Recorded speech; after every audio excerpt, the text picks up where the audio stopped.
반갑습니다. 네, 오늘 여러분들과 함께 나누고자 하는 이야기는 생태적 유역 관리를 위한 강문화 가치 인식에 대해서 한번 같이 정보를 공유하는 시간을 이렇게 갖고자 합니다. 강문화에 대한 이해를 우리가 같이 한번 해보고, 그리고 우리 강 주변에 또는 하천 주변에 자산, 문화자산과 또는 자연자산이 어떤 자산이 있는지, 그리고 이러한 강문화 자산을 인식하는 방식은 또 어떤 방식이 있는지 같이 이야기해 보도록 하죠.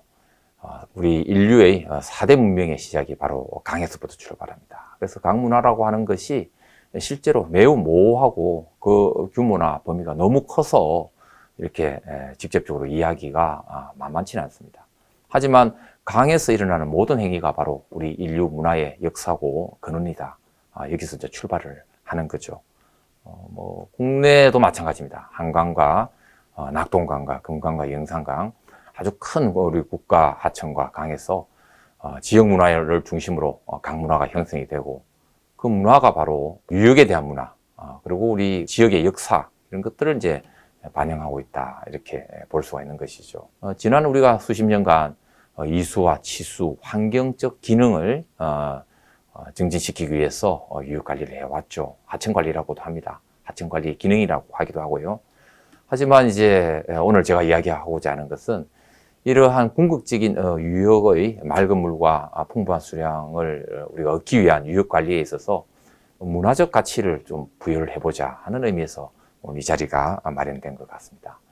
그래서 그 자연 중심의 생태적 자산 부분부터 역사 문화 중심의 인문적 자산, 이 가치를 어떻게 하면 유역 내에서 실천하고 지속 가능한 유역 관리의 접근과 활용을 할 수 있을까? 결국에는 이제 자연 중심의 하천 생태와 강 문화 가치를 어떻게 융합할 수 있을까? 이러한 부분이 되는 거겠죠. 유역 관리, 유역 문화라는 말이 계속 나오는데요. 네네. 유역이라는 말이 어떤 뜻인지 좀 알 수 있을까요? 네. 유역이라는 말은 사실 우리 일상에 쓰는 말은 아니죠. 그렇다고 아주 전문적인 용어는 아닙니다. 그래서 우리 하늘에서 빗물이 떨어지면 그 물이 어느 지역에선가 땅, 육지와 맞닿아서 가장 낮은 지점으로 모이게 되죠. 그래서 종국에는 이제 바다로 빠져나가게 되겠습니다. 그래서 하늘에서 떨어진 물이 동일한 집수역에 만나는 전체의 면적, 이런 부분을 지역, 이걸 우리 유역이라 그러죠. 그래서 유역과 유역, 타유역의 경계를 우리는 이제 분수령이라 그럽니다. 그래서 주로 이제 산맥으로 연결이 되어 있고, 산으로 높은 지역의 능선으로 연결되어 있죠. 지금 여러분들이 보고 있는 저 그림이 바로 유역을 나타내는 그림이다. 지금 보시는 그림이죠. 그래서 아주 크게는 대유역이라 그러고요. 그리고 중유역, 소유역, 그리고 이제 집수유역 이렇게 이제 나눌 수가 있는 것이죠. 자, 그러면 이제 이 유역에 대한 개념 아주 질문을 잘 하셨고요. 그 강 문화가 바로 유역의 문화라 그랬는데, 거기에서 우리가 알 수 있는 또는 또 같이 공유할 수 있는 자산들이 어떤 게 있을까를 한번 다 열거를 해보면, 공간적으로는 우리가 제내지냐 제외지냐 하천을 중심으로, 또는 유형 문화냐 무형 문화냐 이렇게 나눌 수가 있고, 또 시간적으로는 이제 그렇죠, 전통이냐 또 현대냐, 그 사이에 근대 문화냐 이렇게 나눌 수 있습니다. 그래서 전통의 문화를 지금도 가지고 있는 게 가장 비근한 예로 강가에 있는 사찰이라든지 서원이라든지 향교라든지, 그리고 루악이라든지 전통 마을이라든지, 또는 포구도 이제 예를 들 수가 있겠죠. 나루터도 마찬가지고요. 그래서 강과 관련된, 하천과 관련된 여러 가지 우리 전통 문화를 우리가 이렇게 볼 수가 있습니다. 근대도 마찬가지죠. 근대 문화 유산이 있고요. 또 현대적 가치로 재조명하는 부분에서 발원지부터 하구까지 놓여져 있는 많은 자연자산들이 있고요. 그리고 또 댐도 거기에 해당됩니다. 인공적으로 만든 댐과 보, 이런 부분들이 물론 이제 사회적 갈등이 있는 부분도 있지만, 그래도 현대적 삶을 영위하기 위한 하나의 이제 수리시설로서의 그런 기능을 우리는 문화적 차원에서 볼 수가 있는 거죠. 그런가 하면 또 무형 문화 중에서도 이제 크고 작은 강변 페스티벌, 축제, 이런 부분들도 우리가 문화라고 할 수 있죠. 그리고 이제 또 그 중에서도 장터 문화, 오일장들이 거의 포구 주변에서 만들어졌잖아요. 나루터 주변에서.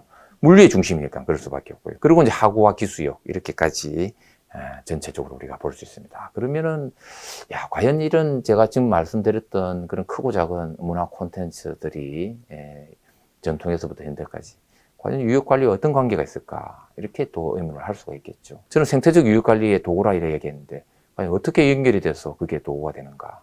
이렇게 오늘 같이 한번 나눠보는데, 먼저 문화자산부터 한번 여러분들과 함께 살펴보죠. 그래서 가장 먼저 물이 출발하는 발원지를 이야기할 수 있습니다. 저는 이제 발원지 문화라고 하는데, 이건 물의 원초성을 이야기합니다. 우주성과 생명성을 이야기하고요. 태초에 물이 처음에 만들어져서 긴 여정을 따라 하구에서 바다를 만날 때까지 먼저 출발하는 곳이죠. 그래서 오늘 우리가 낙동강을 주제로 이렇게 이야기하고 있는데, 여러분들이 잘 알고 있는 바로 황지입니다. 천사막리의 시작의 상징이죠. 그래서 굉장히 신성시 여기고 많은 사람들이 여기를 찾습니다. 그 다음에 우리가 이제 쉽게 만나는 문화는 바로 서원, 향교, 사찰 이런 전통에 대한 문화가 가장 쉽게 머리에 떠오르죠. 근데 그 중에서도 제가 늘 잘 알고 있는 사찰, 절보다는 오늘 서원을 제가 가지고 왔습니다. 이 부분은 알 것 같으면서도 또 막상 그 기능을 물어보면 우리가 쉽게 이것도 일상에서 늘 보는 부분들이 아니죠.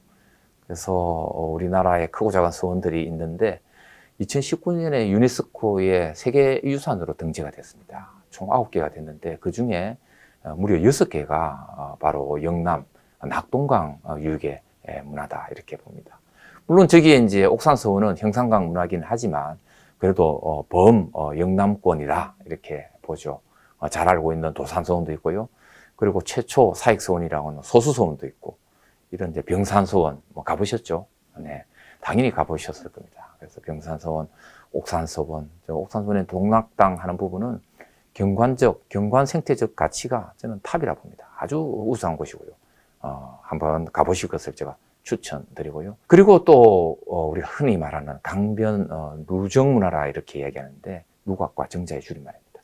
그래서, 옛부터 우리 선비들이 이렇게 누정 문화의 이런 이제 힐링이죠. 힐링의 장소고 또 어떻게 강연의 장소고 교육의 장소고 그리고 또 사색의 장소입니다. 그래서 누정 문화는 전국에 한반도 내 전체 한 800여 개가 있는데 그 중에서 한 70여 개가 강가에 있습니다.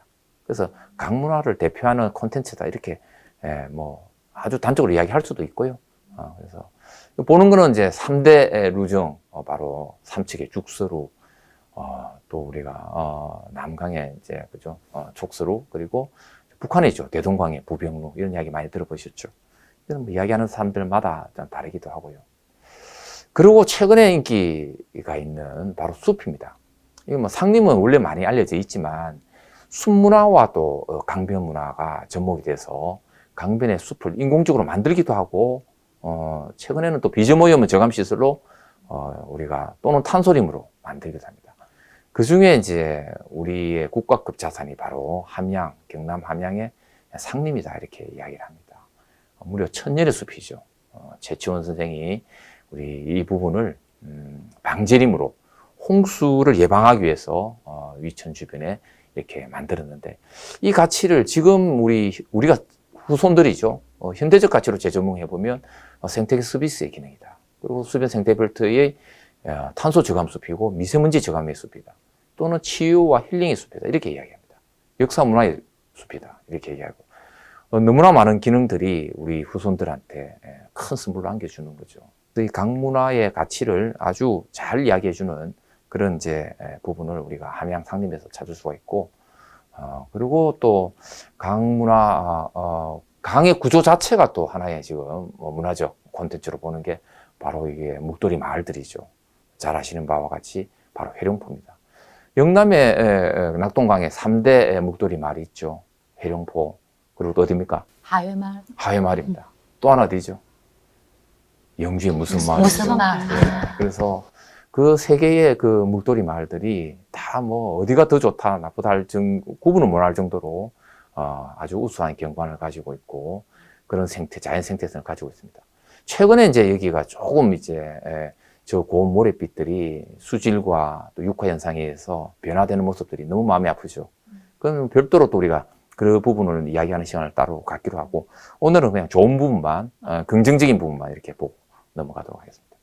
자, 이번에는 이제 페스티벌, 무형자산 중에 페스티벌에 대해서 강변 축제를 한번 이야기해 볼까요? 갑자기 낙동강 이야기를 하다가 이게 제가 영국의 템즈강 페스티벌 보여드립니다. 이거는 이제 많이 부럽기도 하고, 야, 이 역사와 전통이 있는 페스티벌이거든요. 그러면서도 많은 시민 환경 단체들이 여기에 같이 참여해서 그 환경 개선이 된 부분을 끊임없이 이야기를 하고 정보를 공유하고, 그리고 이제 그 청소년부터 같이 성인들까지 같이 우리 강문화 또는 이제 환경에 대한 부분을 공유하는 그런 페스티벌입니다. 강어귀의 파트너십을 통해서 더 활성화되는 사례. 우리 낙동강에 이런 축제가 있습니까? 안타깝죠. 조금 부럽습니다, 저는.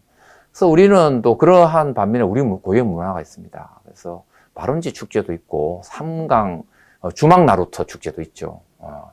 최근 코로나 때문에 크게 활성화 못됐지만 그래도 잠재적 자산은 가지고 있습니다.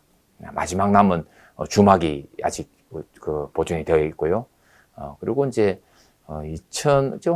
대회가 한 10여 년 정도 되는 걸로 알고 있는데, 이게 아마 저는 잠재성이 있다 봅니다. 그리고 오늘 참석하신 분들이 잘 아는, 어딥니까?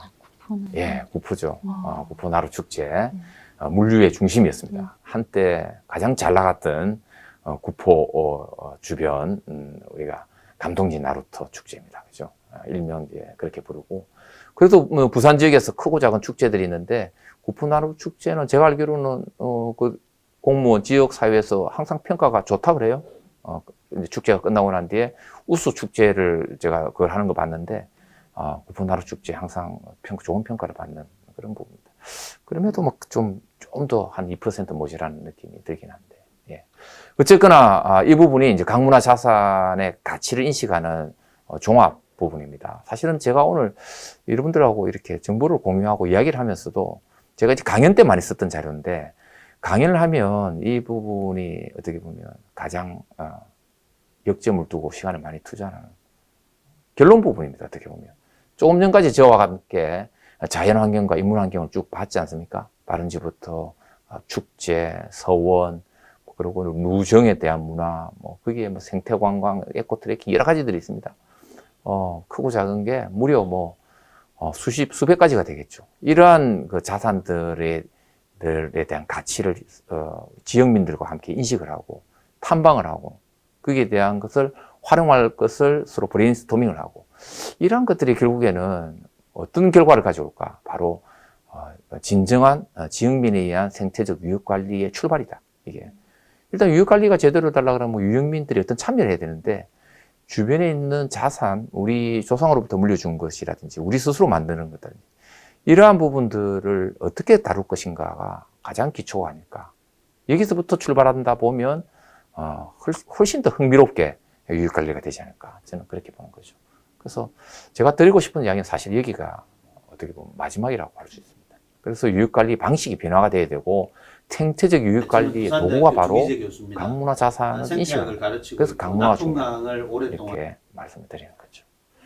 자, 그러면은 구체적으로 어떤 게 있을까, 이걸 보는 거죠. 그 중에 오늘 제가 두 가지 말씀드릴 게 바로 생태 관광과 생태 탐방로입니다. 그래서 낙동강 유역, 우리 전체 강 유역에 이렇게 지금 보시는 바와 같이 한강, 낙동강, 금강, 섬진강 다 있는데, 환경부에서 전체 우리나라 29개소를 생태관광지로 지정을 해뒀죠.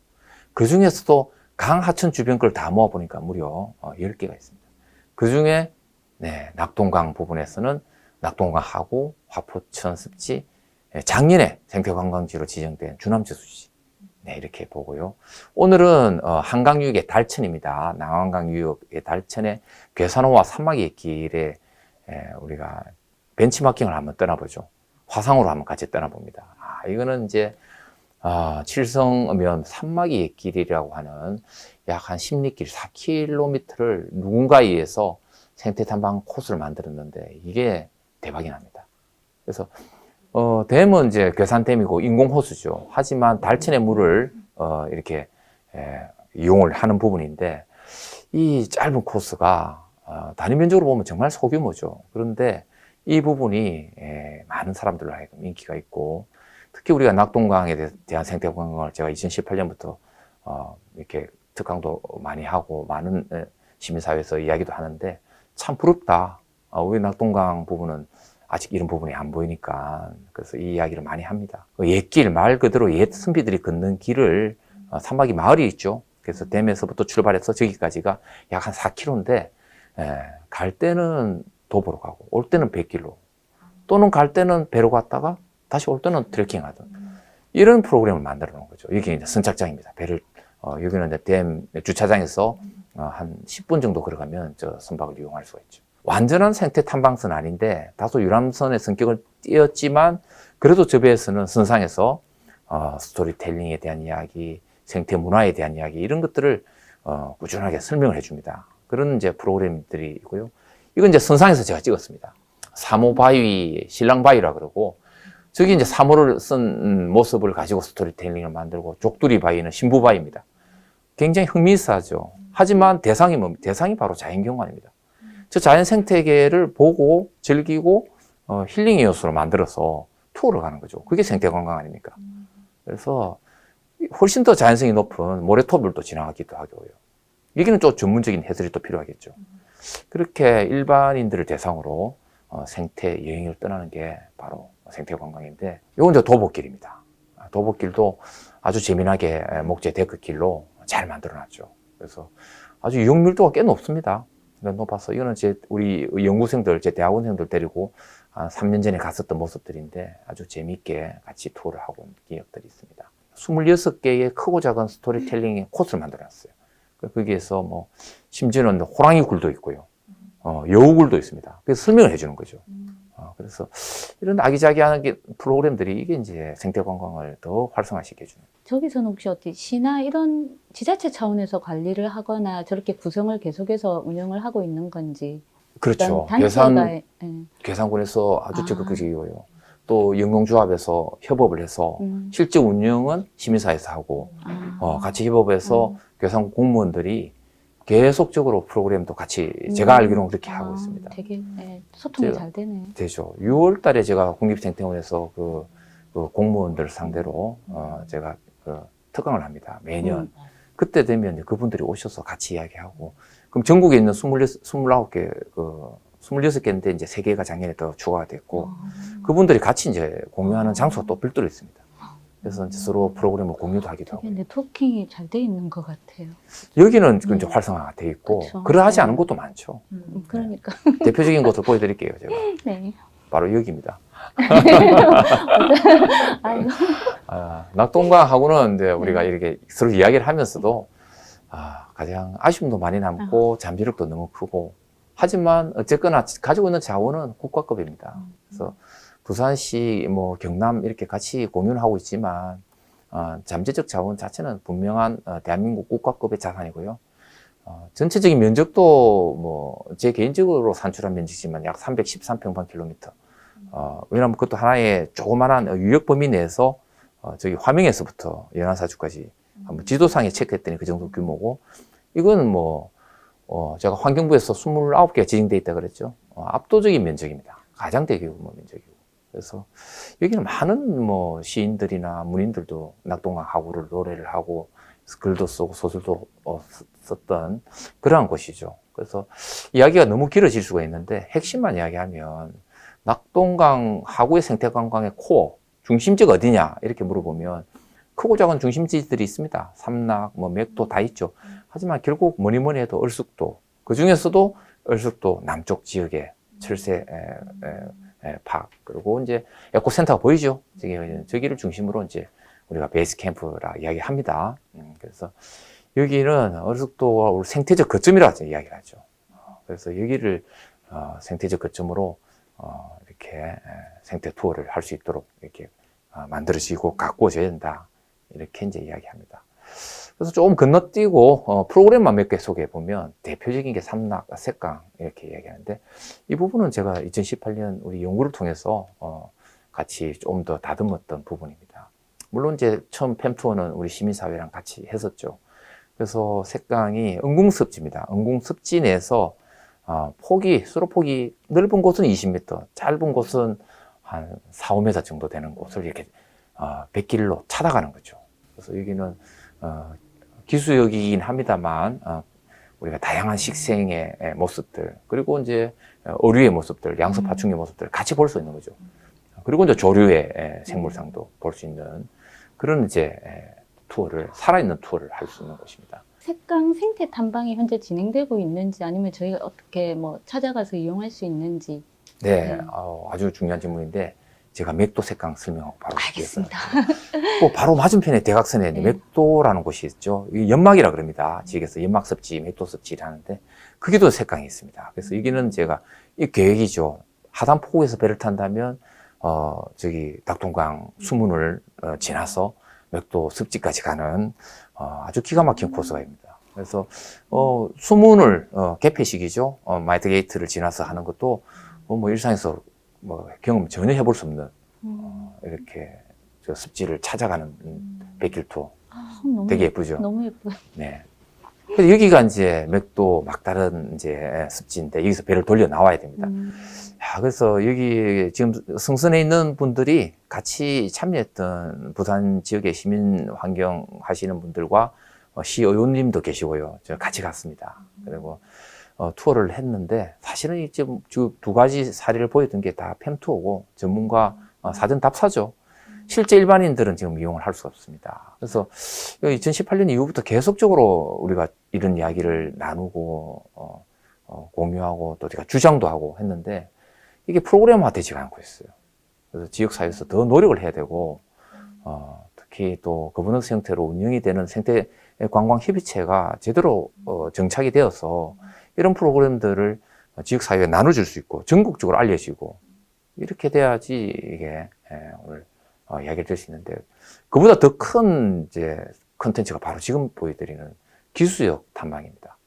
색강도 물론 굉장히 아름답고 좋죠. 근데 기수역은 이건 전문가 투어, 일반인 투어, 이거 말할 것 없이 참 가지고 있는 자산을 활용하는 대표적인 사례다 이렇게 봅니다. 낙동강하고 생태관광의 정체성이 뭐냐 이러면 저는 국가적 생태자원으로서 학술적 가치, 낙동강하고만의 자원의 가치를 공유할 수 있는 그러한 곳이 바로 낙동강하고다 이렇게 말씀드릴 수 있는데 그 대표적인 곳 중에 하나를 이야기해보라 이러면 연안사주다 이렇게 되는 거죠. 큰 고니가 서식을 하고 그리고 우리가 알고 있는 제첩이 살고 있는 곳 낙동강 하구의 대표적인 그런 자연 자원이죠. 대마등 체험을 한번 해봤습니다. 이것도 마찬가지로 전문가 가이드에 의해서 같이 여기 이제 같이 참여를 하셨죠, 그죠? 제첩 체험을 우리가 했습니다. 하고 실제로 복원되어 가는 과정들을 지켜봤고, 그리고 이제 우리가 제첩을 시시까지 하는 그런 행사를 이게 팸투어에 거쳐서는 안 되죠, 이게 그렇게 거쳐서는 안 되고 이 지역민들한테 돌려줘야 되는 그런 생태관광 체험입니다, 사실은. 그보다 더한 곳이 진우도입니다. 진우도는 정말 연안사주 중에서도 개인적으로 제가 가장 물론 좋아하는 곳이기도 하고 저뿐만 아니라 여기를 아는 사람 다 가본 사람들은 다 그렇게 이야기하겠죠. 예전에는 뭐 6.25 때 전쟁 때 고아들을 또 이렇게 생활을 하게 만들었던 진우원이라는 곳이 있었고 지금은 무인도입니다. 그래서 여기에 가장 위에 있는 그림들을 보면 마치 어떤 해외의 휴양지 같은 느낌이 들지 않습니까? 이게 바로 진우도 부산 낙동강하구의 모습입니다. 화포천 습지도 그죠? 낙동강 지류죠. 경남 김해를 행정구역으로 하고 있는데 단위 면적은 뭐 방금 봤던 낙동강하구에 비해서 아주 뭐 비할 바 없이 적은 규모지만 실제 이용 활성화되는 빈도라든지 그 지역 사회에서 관리하는 수준은 여기가 훨씬 더 높다 이렇게 이야기할 정도로 높다고 이야기하기보다는 잘 하고 있다 이렇게 이야기를 할 수 있습니다. 한국의 아름다운 하천 백선에도 들어갔고요. 습지보호구역도 지정으로 돼 있고 여기는 갈수록 프로그램을 계속 더 만들어가는 그런 것들을 우리가 볼 수가 있습니다. 여기도 조그만한 이제 선박 투어가 있습니다. 선상 보트 체험이 있는데 이게 또 안전상의 이유, 뭐 또 여러 가지 이유로 지금 또 할 때도 있고 또 이게 꾸준하진 않아요. 이 부분도 좀 더 우리가 같이 잘 이렇게 들여다보고 많은 청소년들이 한번 같이 체험할 수 있는 그런 기회들을 지역사회와 함께 같이 이야기할 수 있는 시간들이 있었으면 좋겠습니다. 자, 이 마지막이죠. 이게 생태 탐방로는 뭐 생태 관광지보다 훨씬 개수가 많습니다. 문화체육관광부에서 그리고 환경부에서 하는데 여기도 마찬가지로 분류를 강 주변만 별도로 분류해 볼 수 있습니다. 낙동강 유역에도 지금 보는 바와 같이 청량산에서부터 김해 화포천, 청도, 그리고 뭐 안동, 태계, 오솔길까지. 오늘은 짧게 제가 오솔길, 태계, 예등길을 소개하고, 예등길은 전체 길이가 한 6km. 정말 딱 반나절권에 답사하기 너무 좋은 곳. 너무 긴 게 이게 하나의 또 단점이 될 수가 있거든요. 물론 재방문의 효과는 있을지 모르겠지만, 굉장히 자칫 잘못하면 지루할 수가 있습니다.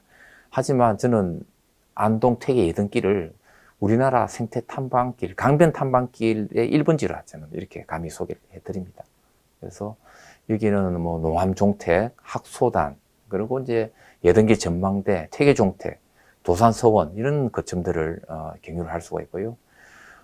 독일의 하이델베르그 우리가 알죠. 괴테가 그렸다는 철학자의 길이 있다면 우리한테는 태계의 예등길이 있다. 이런 운치 있는 이런 문구들이 있습니다.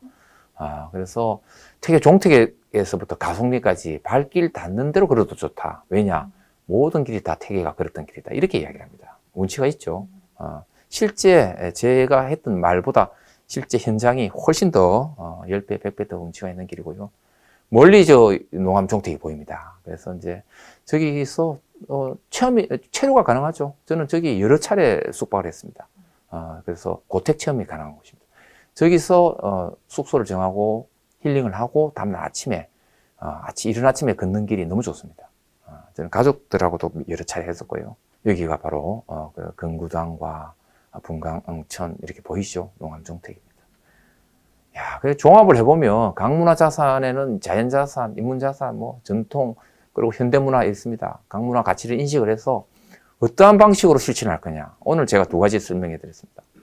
생태관광과 생태탐방로. 이게 저는 유역관리의 새로운 방식, 한번 시민사회와 같이 해보는 그런 부분을 가장 낮은 단계에서 한번 같이 해보자 하는 것을 건의를 드리면서 같이 이야기를 나누고 있습니다.